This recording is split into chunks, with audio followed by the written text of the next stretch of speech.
2016 की movie M S Dhoni the untold story, जिसमें कि सुशांत सिंह राजपूत ने एम एस धोनी का किरदार निभाया था। उस पिक्चर में एक डायलॉग था कि पढ़ोगे लिखोगे तो बनोगे नवाब, खेलोगे कूदोगे तो होगे खराब। यह बात एक तरह से सही भी है और दूसरी तरफ से गलत भी लगती है, क्योंकि पढ़ाई से कुछ लोग तो नवाब बन सकते हैं, लेकिन उसी पढ़ाई से बहुत सारे ऐसे लोग हैं जो नवाब तो क्या नौकर भी नहीं बन पाते। ये सारी दिक्कतें पैदा होती है हमारे इंडियन एजुकेशन सिस्टम से। हमारा ये इंडियन एजुकेशन सिस्टम राजा कम नौकर ज्यादा बनाता है और आज हम इसी पे बात करेंगे। अगर हम किसी भी ऐसे बच्चे से पूछे जो कि अभी स्कूल या कॉलेज में है कि वो फ्यूचर में क्या बनना चाहता है, तो उसके पास कितने जवाब होंगे? गिन चुनकर वो 5 ही जवाब देगा, जिसमें कि इंजीनियर, डॉक्टर, MBA, सरकारी नौकरी। इसके अलावा वो कुछ सोच ही नहीं पाता। और ये ऐसा नहीं है कि देश का एक ही लड़का ऐसा आंसर देगा। देश के 90% लोगों का आंसर यही होगा कि वो बड़े होकर डॉक्टर, इंजीनियर या फिर सरकारी नौकरी ही करेंगे। कभी भी आपने कोई ऐसा जवाब नहीं सुना होगा जैसे कि वो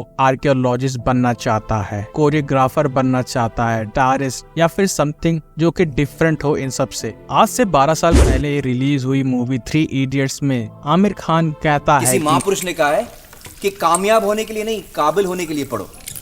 सक्सेस के पीछे मत भागो, एक्सेलेंस का पीछा करो। सक्सेस झक मार के तुम्हारे पीछे आएगी। लेकिन आज भी लोग पैशन को छोड़कर उसी रैट रेस में लगे हुए हैं। सबसे पहले बात करते हैं ओरिजिन। जब ब्रिटिशर्स हमारे ऊपर रूल करते थे तो ईस्ट इंडिया कंपनी के ऊपर 2 चैलेंज थे। पहला, इंडियन से कम्युनिकेशन करना और इंडियंस को एज अ स्लेव यूज करना। जब ब्रिटिशर्स भारत में आए तो उन्होंने देखा कि इंडियन का एजुकेशन सिस्टम बहुत ही अच्छा है। लोग यहाँ पर गुरुकुल, पेड़ों के नीचे बैठकर नेचर के साथ जुड़कर और अपनी लोकल लैंग्वेज में ही एजुकेशन लेते हैं। और यही बात अंग्रेजों के लिए बहुत ही प्रॉब्लम वाली होगी, क्योंकि हमारा एजुकेशन हमको सबको एक बराबर रखता था और यूनिटी मजबूत रहती थी। लेकिन फिर अंग्रेजों ने डिवाइड एंड रूल का फॉर्मूला अपनाया और फिर जाकर थॉमस मैकलॉय ने इंग्लिश एजुकेशन एक्ट 1835 को इंडिया में लागू किया। इस एक्ट के लगने के बाद अंग्रेजों ने सूट बूट वाला एक एजुकेशन सिस्टम बैठाया, जिसमें कि इंडियंस को एज अ स्लेव यूज करने के लिए उन्होंने पहले तो उनको ये बताया कि जो जमीन पर बैठकर पढ़ते हैं उनकी क्वालिटी लो है, और जो कुर्सी मेज पर एक यूनिफॉर्म पहनकर बैठते हैं उनकी एजुकेशन हाई क्वालिटी की है, जो कि अभी तक चला आ रहा है। और अंग्रेजों ने अपनी दोनों प्रॉब्लम को इसी से सॉल्व कर लिया। उनको अच्छे स्लेव मिल गए, पढ़े लिखे क्लर्क, वर्कर, यहाँ तक कि कम्युनिकेशन के लिए उन्होंने अंग्रेजी का यूज करना शुरू कर दिया। मुझे अब भी यही लगता है कि ये स्लेवरी अभी तक चली आ रही है। आउटडेटेड सिस्टम, जहाँ एक तरफ चाइना अपने बच्चों को क्वांटम फिजिक्स, AI जैसी चीजों पे बहुत ध्यान देकर पढ़ा रहा है, वहीं दूसरी तरफ हमारा एजुकेशन सिस्टम आज भी बच्चों को स्लेव बनाने में ही लगा है। यहाँ पर अभी भी लोग अच्छे मार्क्स और रट्टाफिकेशन पे ही ज्यादा ध्यान देते हैं। हमारा सिस्टम आज भी बहुत ही आउटडेटेड माना जाता है, क्योंकि यहाँ पे लोग ज्यादातर मार्क्स को ही प्रायोरिटी देते हैं। अच्छे मार्क्स लाओ और कुछ नहीं। जब आप कभी स्कूल में रहे होंगे तो आपने स्कूल में भी देखा होगा कि कई सारे ऐसे बच्चे होंगे कि जो सिर्फ और सिर्फ पढ़ा करते थे, रट्टा मारा करते थे और एग्जाम में कॉपी को ऐसे छुपा कर लिखते थे कि उन्होंने कोई रामायण लिख दी हो। लेकिन वही बच्चे जब रियलिटी में कदम रखते हैं और सोसाइटी को फेस करते हैं तो उनके हाथ पैर तक कांप जाते हैं। कौन सा बच्चा किस काबिल है इस पर कोई ध्यान नहीं देता। टीचर्स भी सभी बच्चों को इम्पोर्टेंट टॉपिक्स बताकर उनको ये कहते हैं कि एग्जाम में ये सब आने वाला है, इसको सीख लो, पढ़ लो, और बच्चा उसी को रट कर एग्जाम में लिख देता है। a+b का whole square equals to a² + b² + 2ab होता है। ये तो हम सब जानते हैं, लेकिन ये आया कहाँ से, इसकी क्या मायने है, कोई नहीं जानता। अगर कोई बच्चा 2ab की जगह 3ab बोल दे तो पूरी क्लास उसके ऊपर हंसना शुरू कर देती है। और अगर कोई बच्चा अपने टीचर से ये पूछे कि ये सर 2ab ही क्यों है, 3ab क्यों नहीं हो सकता, तो यहाँ के टीचर गुस्सा करने लगते हैं, क्योंकि उन्होंने भी बचपन से ही एजुकेशन सिस्टम को फॉलो किया है, जहाँ पे आप आउट ऑफ द बॉक्स कुछ सोच नहीं सकते। English is a class. हमारा भारत महान तो है, ये तो हम सब जानते हैं, लेकिन क्या आप जानते हैं कि भारत के अलावा भारत के 5 और नाम हैं? आर्यवर्तेंजुकु, भारत, हिंदुस्तान और अल हिंद। लेकिन आजकल के बच्चों को क्या पता है कि भारत के कितने नाम हैं, क्योंकि भारत को ज्यादातर लोग अब इंडिया ही कहते हैं। और अगर आजकल के बच्चों से आप पूछो कि आर्यवर्त भारत में कहाँ है, तो वो इतना कंफ्यूज हो जाएंगे कि उनसे क्या पूछा गया, कोई भी इसका जवाब नहीं दे पाएगा। हमारे भारत में इंग्लिश सबसे ज्यादा बोलने वाली लैंग्वेज है, लेकिन वहीं अगर हम दूसरे देश रशिया, चाइना, जापान जैसे बड़े देशों को देखें तो आज भी अपनी लोकल लैंग्वेज को ही प्रायोरिटी देते हैं। हमारे यहाँ इंग्लिश को एज अ क्लास देखा जाता है, जिसको इंग्लिश आती है वो बहुत ही विद्वान है। वहीं दूसरी तरफ अगर जिसको इंग्लिश नहीं आती तो उसको लो क्लास का समझा जाता है, यहाँ तक कि उनको अनपढ़ की तरह देखा जाता है। कुछ दिनों पहले एक बात उठी थी कि आगे चलकर एआई और प्रोग्रामिंग लैंग्वेज में संस्कृत का यूज किया जा सकता है, लेकिन आज के समय में संस्कृत हमारे ही देश से गायब होती जा रही है। आज का बच्चा संस्कृत में 99% लेकर आ भी जाता है, लेकिन वो संस्कृत का एक शब्द नहीं बोल पाता। लेकिन पूरा देश इसलिए खुश है क्योंकि हमारी संस्कृत का यूज किया जाने वाला है। पेरेंट्स और सोसाइटी, जब बच्चा पैदा होता है तो उसी समय पेरेंट्स अपने बच्चों पर एक लेबल लगाना शुरू करते हैं कि हमारा बच्चा बड़ा होकर क्या बनेगा, और उनके पास भी 3 या 4 ही ऑप्शन होते हैं, इंजीनियर, डॉक्टर, MBA या फिर सरकारी नौकरी। कोई भी पेरेंट्स ये नहीं कहता कि मेरा बच्चा बड़ा होकर एक गिटारिस्ट बनेगा या फिर वो आर्कियोलॉजिस्ट बनेगा, क्योंकि उनकी नॉलेज में ये सब है ही नहीं। धीरे धीरे जब बच्चा बड़ा होता है तो पेरेंट्स उसको समझाते हैं कि अच्छे मार्क्स नहीं लाओगे तो सबसे पीछे रह जाओगे। बहुत से पेरेंट्स ये कहते हैं कि 10th कर लो उसके बाद लाइफ सेट है, 12th कर लो उसके बाद लाइफ सेट है, ग्रेजुएशन कर लो उसके बाद लाइफ सेट है। लेकिन जब ग्रेजुएशन खत्म होता है तो यही पेरेंट्स उसको ये कहते हैं कि तुम्हारे ऊपर हमने इतना खर्चा किया और तुम किसी लायक नहीं हो। फिर उसको सोसाइटी और पेरेंट्स मिलके ताने मारना शुरू करते हैं और आस पड़ोस के लोगों से कंपेयर करना शुरू करते हैं, जिससे कि वो बच्चा डिप्रेशन की तरफ बढ़ता जाता है। असल में सारे पेरेंट्स और सोसाइटी हमें शुरुआत से ही झूठ ही समझाते आए हैं। उन्होंने हमेशा से ही मार्कशीट को तवज्जो दिया है। भारत की मम्मी लोग आस पड़ोस की आंटी से अपने बच्चों के बारे में अच्छा सुनना चाहती हैं और घमंड करके बोलना चाहती कि हमारे बच्चे का इतना परसेंट आया, उतना परसेंट आया, लेकिन वो ये नहीं देखती कि हमारा बच्चा धीरे धीरे घुट रहा है। हमारे यहाँ स्ट्रिक्ट पेरेंटिंग को अच्छा माना जाता है। जब बच्चों पर पेरेंट्स दबाव बना के रखते हैं तो वो सोचते हैं कि यह बच्चा आगे चल वेल डिसिप्लिन और वेल मैनर्ड बनेगा। स्ट्रिक्ट पेरेंटिंग के चलते पेरेंट्स बच्चों पर बहुत दबाव डालते हैं, यहाँ तक कि उनको मारते पीटते भी हैं। इसीलिए धीरे धीरे बच्चे अपनी खामियों और कमजोरियों को अपने पेरेंट्स से शेयर करना बंद कर देते हैं। हमारे यहाँ के पेरेंट्स ज्यादातर जो चीजें ट्रेंड में चलती हैं उन्हीं को ही अपनाते हैं। अगर कोई आस पड़ोस का बच्चा IIT के लिए प्रिपेयर कर रहा है, नीट के लिए प्रिपेयर कर रहा है, तो वो भी अपने बच्चों को उसी में प्रिपेयर करना शुरू करा देते हैं। फिर वो अपनी कोई भी बात अपने पेरेंट्स को नहीं बताते, क्योंकि वो जानते हैं कि उनके पेरेंट्स ने पहले से ही सोच रखा है कि उसे बनना क्या है। तो अपनी कोई भी ऐसी चीज जिसमें वो अच्छा है, क्रिएटिव है, उसको वो अंदर ही अंदर मार देता है।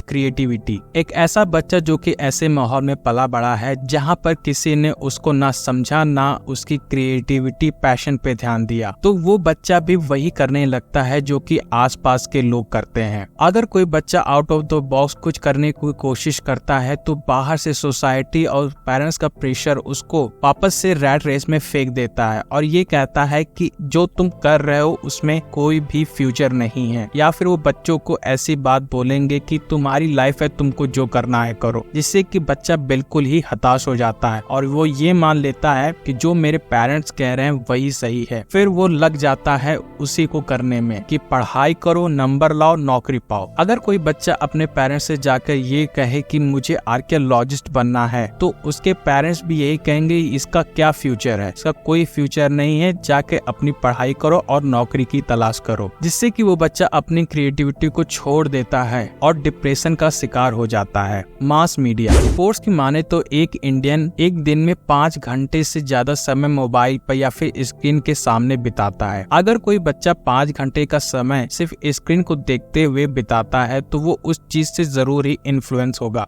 माइंड को मैनिपुलेट करने में सबसे बड़ा हाथ आता है हमारे मीडिया का। आजकल का मीडिया ऐसी चीजों को दिखाता ही नहीं है जिससे कि कोई भी बच्चा अच्छी चीज सीख पाए। वो ऐसी चीजों को दिखाएगा जो कि इर्रेलेवेंट है एक बच्चे के फ्यूचर के हिसाब से। अगर कोई इंडियन जिसने कि हाल ही में या फिर पहले कोई भी ऐसा काम किया है जिससे हमारे देश का नाम रोशन हुआ है, तो उसकी न्यूज ही नहीं दिखाएंगे और ना ही उस बंदे का इंटरव्यू लेंगे। फॉर एग्जाम्पल 2022 में सोनक सेन की डॉक्यूमेंट्री को कांस फिल्म फेस्टिवल में उनको बेस्ट डॉक्यूमेंट्री का अवार्ड मिला। ऐसे ही गीतांजलि श्री को अपनी नॉवेल रेत समाधि के लिए उनको बुकर प्राइज से नॉमिनेट किया गया और डॉक्टर नीना गुप्ता जिन एल्जेब्रिक ज्योमेट्री के लिए रामानुजन प्राइज से सम्मानित किया गया। ऐसे ही बहुत से हिस्टोरिक मूवमेंट हैं इंडिया के लिए जो कि इंडियन यूथ को ये समझा सकता है कि और भी कई सारे करियर ऑप्शन हो सकते हैं, लेकिन हमारा मीडिया इन सबको बढ़ावा नहीं देता। आपने कभी भी देखा है कि इंडियन मीडिया ने ऐसे लोगों का इंटरव्यू लिया हो? ऐसे लोगों के बारे में फ्रंट पेज पे ना बताकर अखबार के किसी छोटे से कोने में दिखाया जाता है। हमारा मीडिया हमें ज्यादातर भड़काऊ चीजें ही दिखाता है जो कि इंडियन यूथ के किसी काम का नहीं।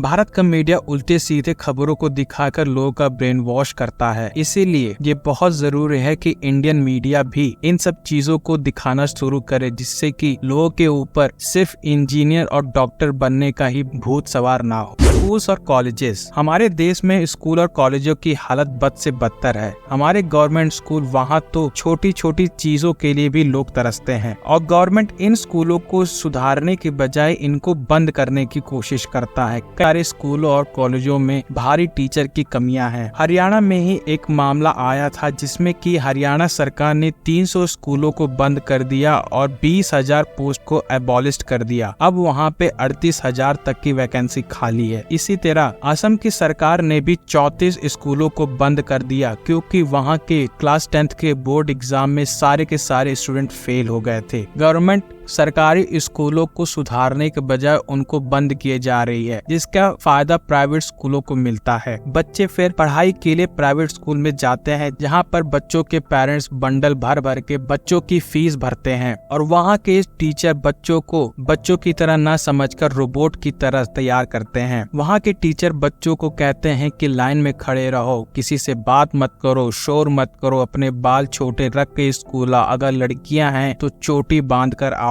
यहाँ तक कि कई जगह ये देखा गया है कि टीचर्स बच्चों को मारते भी हैं और पेरेंट्स को इससे कोई दिक्कत नहीं होती। हमारे देश में फिजिकल वायलेंस बैन है, लेकिन बैन होने से कुछ नहीं होता क्योंकि अगर कोई टीचर फिजिकल वायलेंस नहीं कर पा रहा है तो वो बच्चे को मेंटली हरास करना शुरू करता है। अगर कोई बच्चा क्लास में शोर कर रहा है या फिर उसने गलत जवाब दिया तो वो पूरी क्लास में उसको बेंच पे खड़ा करके जलील करने लगते हैं। डिप्रेस्ड स्टूडेंट्स, एक ऐसा बच्चा जिसके पास ना कि कोई स्किल है ना ही क्रिएटिविटी और वो आसपास की चीजों को देखकर चले आ रहा है। वो ये मानता है कि अगर मेरे 90% नंबर नहीं आएंगे तो मेरी कोई वैल्यू नहीं है, जिससे कि उनके ऊपर बहुत ही प्रेशर बढ़ता है, यहाँ तक कि वो सुसाइड तक कर लेते हैं। ऐसा ही एक डिप्रेस्ड केस राजस्थान के 10th स्टैंडर्ड के बच्चे का मिला था जिसने कि 95% ना ला पाने के कारण उसने अपनी जान ले ली। आजकल बच्चों के ऊपर बहुत ही पढ़ाई का प्रेशर है। अगर आप आसपास के बच्चों या फिर अपने रिश्तेदार में किसी बच्चे से पूछें कि बेटा पढ़ाई कैसी चल रही है, वो अगर खुल के बताए तो वो बताएगा वो कितनी दिक्कतों में है। आजकल की पढ़ाई और कंपटीशन एक अनहेल्थी कंपटीशन बनता जा रहा है। यहाँ पे 99% मार्क्स लाने वाले बच्चों को भी अच्छे कॉलेज नहीं मिल पा रहे हैं। दुनिया भर के फालतू एग्जाम, मोटी मोटी किताबें का बोझ ढोते हुए बच्चे और सोसाइटी का प्रेशर, अच्छी नौकरी ना मिल पाने का प्रेशर, ऐसी बहुत सी चीजें हैं जो कि बच्चों को डिप्रेस करता है। वो अपनी बात अपने पेरेंट्स तक को शेयर नहीं करते। इसीलिए स्कूल और कॉलेजों को जरूरी है कि किसी काउंसलर को हमेशा रखा जाए। ये तो बात हुई इंडियन एजुकेशन सिस्टम के फ्लॉज के बारे में, लेकिन सरकार ने कुछ कदम उठाए हैं। 250 साल से चल रहा एजुकेशन सिस्टम अब बदलने का प्रयास किया जा रहा। 34 साल से शिक्षा नीति में परिवर्तन नहीं हुआ था और इसलिए आज का ये जो परिवर्तन है और जो नई शिक्षा नीतियां है, मुझे विश्वास है कि पूरा समाज और सभी देशवासी इसका स्वागत करेंगे और दुनिया के शिक्षाविद भी इसको निश्चित रूप से सराहना करेंगे। पहले इंडिया में 10+2 की एजुकेशन पॉलिसी फॉलो हुआ करती थी, लेकिन अब इसको 5+3+3+4 करने का प्रयास किया जा रहा है। लेकिन इस पॉलिसी का मतलब क्या है? अगर आप कहेंगे 5+3+3+4 = तो 15 होता है, तो इससे क्या फर्क पड़ेगा? हम बता दें कि जिसमें कि 12 साल स्कूल के और 3 साल आंगनबाड़ी प्री स्कूल के होंगे। 5 का मतलब है इसमें 3 से 8 साल तक के बच्चे पढ़ेंगे, जो कि फाउंडेशनल स्टेज होगी। +3 का मतलब है इसमें 8 से 11 साल के बच्चे पढ़ेंगे और इन 3 सालों के लिए प्री प्राइमरी एजुकेशन होगी। और अगले +3 के लिए इसमें 11 से 14 साल के बच्चे होंगे, जिसमें कि प्री प्रायोरिटी स्टेज होगी। और +4 का मतलब है इसमें 14 से 18 साल के बच्चे होंगे और ये सेकेंडरी स्टेज होगी। न्यू पॉलिसी के हिसाब से केवल कक्षा 3, 5 और 8 में ही एग्जाम होंगे और क्लास 6 से ही वोकेशनल एजुकेशन और इंटर्नशिप की शुरुआत की जाएगी। स्कूल के बोझ को थोड़ा कम किया जाएगा। बोर्ड की परीक्षाओं को 2 भागों में बांटे जाने का प्रयास चल रहा है। बोर्ड के एग्जाम में भी कुछ चेंजेस किए जाने की बात की जा रही है। यहाँ तक कि न्यू पॉलिसी में ये कहा गया है कि बच्चों को स्कूल से ही कुछ स्किल सिखाई जाएंगी, जहाँ पे वो स्कूल से निकलने के बाद उस स्किल का यूज करके काम स्टार्ट कर सकता है। इंडियन एजुकेशन सिस्टम को बदलने की बहुत ज्यादा जरूरत है और इसको बहुत ही बड़े पैमाने पर बदलाव की जरूरत है। खासकर रट्टा मारने की जगह चीजों को समझाने की कोशिश करनी चाहिए और जो चीज ऑलरेडी किताबों में है उसको प्रैक्टिकली सिखाने की जरूरत है, ताकि वो बच्चा चीजों को जड़ से समझ पाए। और करियर के कई सारे ऑप्शंस को भी चुनने देने का हक होना चाहिए। अगर आपको ये वीडियो अच्छी लगती है तो प्लीज इस चैनल को सब्सक्राइब करें। मिलते हैं आपसे नेक्स्ट वीडियो में। धन्यवाद।